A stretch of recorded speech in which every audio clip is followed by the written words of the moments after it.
This week's lessons all relate to decision making. It's a key part of surgical practice. As you get more senior as a doctor, it's something you need to get better at doing. So the three things we're going to cover today is suture selection based on your patient and your problem, and then 2 techniques for one complex wound, one simple wound. So let's start with the first technique. You've got a long linear wound and you need to decide what you're going to do to close it. Here are the options. Interrupted. It's going to take some time. You're going to have to cut every single suture. It's not necessarily time effective. A continuous suture, it's quick. You don't have to keep cutting sutures and it will close the wound.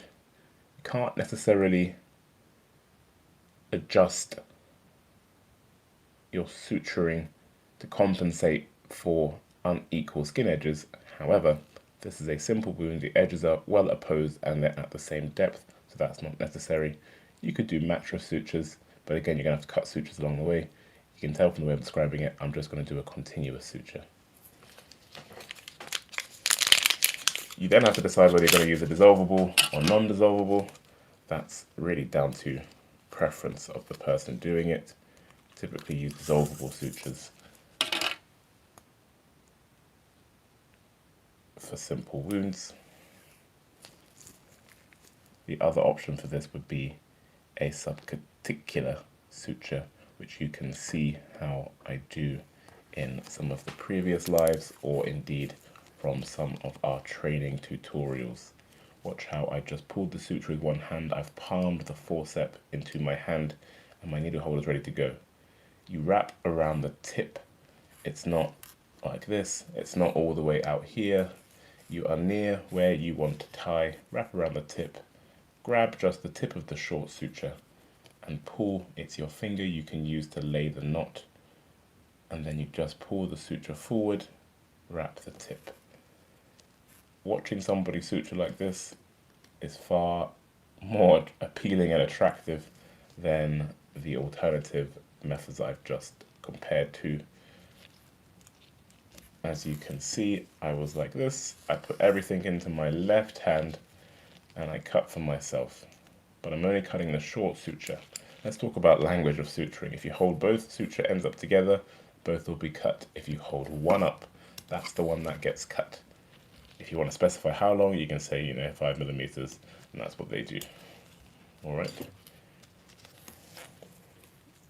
We're going to be talking in our members live about techniques that will allow you to operate at speed.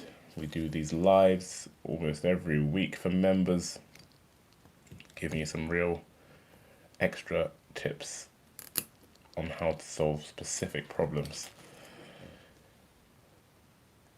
in surgery, including tendon repairs, suturing. We're going to be doing some microsurgery soon. We're going to be talking about speed today and some of the things that I'm actually doing here to make this speedy. But this is how I do my continuous suture. It's fast because of some of the things I'm doing, like mounting it straight away. You take equal bites from the wound edge. You take equal bites between each suture that you place. You go straight across the wound. So something that can happen sometimes is the thread gets caught in the ratchet if you close it before you've pulled the suture through. So I'm just going to disengage. I'm going to open. I'm going to remount.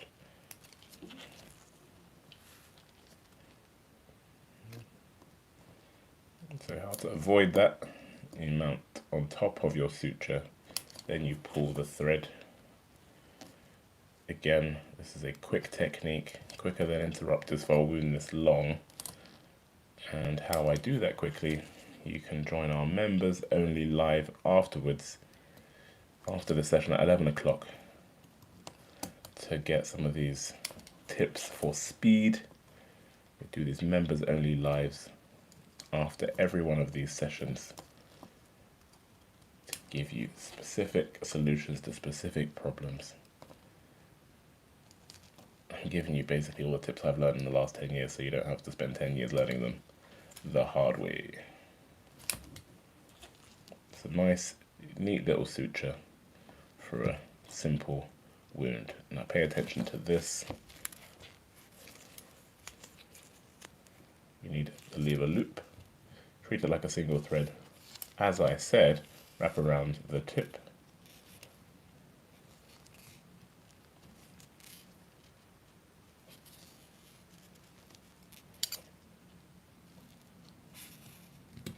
And hold it up.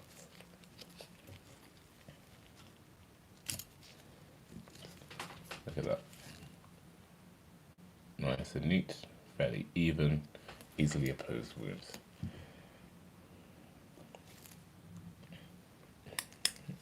You notice that I'm using this needle holder with a goldish looking base. The goldish looking base is actually tungsten carbide, and what it identifies on the needle holder is that it has better grip. So if you look at the jaws, it will focus on them. If I can get it to focus on it.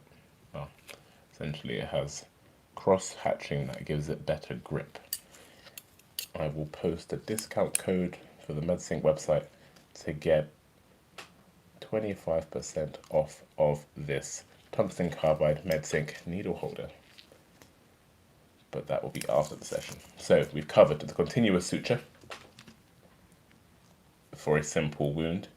Another good option would be a subcuticular. It really depends on the patient. I do that in children, maybe like a face, a long wound, a limb. Maybe in trauma, if it was elective surgery, so pre-planned surgery, I probably would do a subcuticular, less risk of infection. But do a good debridement, it shouldn't matter which, just your preference. The next thing we're going to cover is closing a complex wound. What sutures do you do in these situations? Well, that's where you've got a toolbox of options. So this is a complex wound, because you have different components, different directions, different shapes. We call this a stellate wound. Things you want to assess. Is there any skin missing? No. Are the edges distracted or easily opposed? They're well opposed. Are there any differences in the heights of the skin? No. Is it nice sharp edges? Yes. If not, you can sharpen them with a blade. The complexity of this is that you've got 3 points here that you could either put a suture here and a suture here, and maybe, but then there'll be a little gap here. One of the problems with putting too many sutures in this area is that you could cause this tip to not survive, to die, because there's too much tension going through it and not enough blood supply getting through it. So what can you do to bring that in nicely without putting in too many sutures? This is when I do the half buried mattress. So you go in, epidermis out of the dermis. I haven't got my suture. You then do a intradermal bite, so just underneath the dermis like you would a subcuticular. As you can see, I'm doing this bit backhand.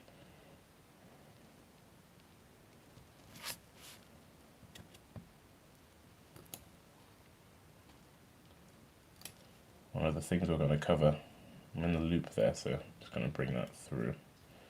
Always pay attention to where your suture is in the threads. There we go.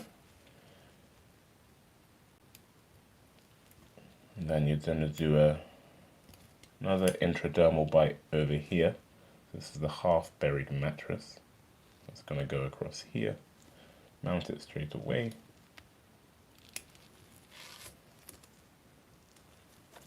and then back through here like you would a standard horizontal mattress.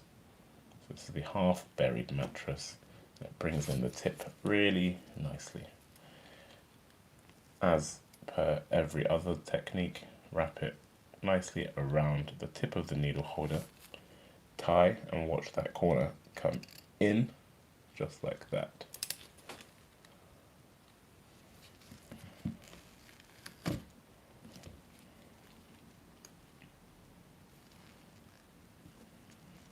And it's just one suture. Put everything into your left hand and cut to bring that all in. So then you need to close the rest. You've got options. As it's a simple wound, I'm just going to do some interrupted sutures, but you could do a mattress if you so desired. But I'm not trying to correct anything. I don't need specific eversion of anything. So I can tie like this though sideways to evert the edges slightly more than just your standard perpendicular knot tying.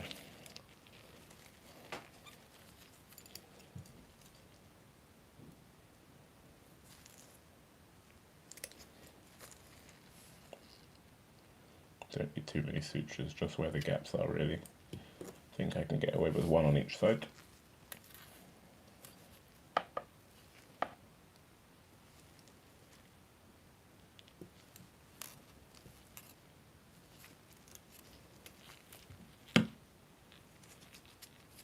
Put everything into your left hand, and my scissor there. Might need to put 2 in here. As I mentioned, we do this weekly, at least 3 of the 4 weeks in a month. And afterwards we do a members only, so subscribers only live, where we answer specific questions and answer specific problems. You can do Q&A, you can watch these sessions back that we do for the members, subscribers only. You go to the join on the tab on the home page, and it's only $4.99, pretty cheap. You can unsubscribe anytime if you so desire, but hopefully you'll get the value you want out of it. We cover advanced techniques for suturing, we cover tendon repairs, and we will be covering micro coming into 2025, so microsurgery techniques. How to set up a simulation lab at home so you can really optimize your practice in your home space, because the only way to get better is to practice. We do real-time sessions once a month off YouTube, so we can do face-to-face. That is included in this members only package on YouTube, so it's no additional fee, lots of perks, and they're face-to-face so you get real-time feedback. So we've covered how to close a simple wound and choosing a suture technique that will be fast, how to close a complex wound with the half buried and then interrupted sutures, and then the last thing to cover really is suture selection, which is a real important part of decision making in surgery. You've got a needle which I'm finished with, so I'm going to turn it towards the body of the needle holder so nobody can cut their finger. Sharp objects cause sharp problems. Suture selection. You need to decide what sutures you're going to use depending on what the problem is. You need to know how to classify sutures. You have monofilament, like nylon. You have braided, like Vicryl, Rapide. Another monofilament suture is Prolene. And then you have dissolvable and non-dissolvable. Prolene is non-dissolvable, Rapide is dissolvable. But there are some other nuances, such as how quickly they dissolve. So you have sutures like Polysorb or Vicryl or PDS. They take longer to dissolve than sutures like Rapide. Sutures like Prolene and nylon do not dissolve and have to be removed. how do you decide which sutures to use for which problem? So, general principles. Children use dissolvable sutures. Children don't like sutures being removed, they don't like medical situations, they don't like scissors near them, it causes them pain, it's distressing. So a wound check is enough, but something comes to dressing, they'll be upset. So use dissolvable sutures in children. In adults, be considerate of the location and the context. So location. On the face is a very good blood supply, you can use dissolvable or non-dissolvable. One thing that can be a problem is that you can get a reasonable amount of suture reaction around the site of dissolvable sutures. If it's on the face, there's little blemishes marks, so on pale skin you may get little red marks. On darker skin it might present as hyperpigmentation. It can lower the outcome of your suturing and the patient satisfaction. So many would rather use a non-dissolvable suture and have that removed. So on the face you have sutures which are just non-dissolvable removed within 5 to 7 days. But indeed, some patients do very well with dissolvable sutures and would rather that. On limbs, the choice is really yours. They're in an aesthetically more discreet location, so the choice is yours. I think the things you need to consider is whether it's trauma or elective.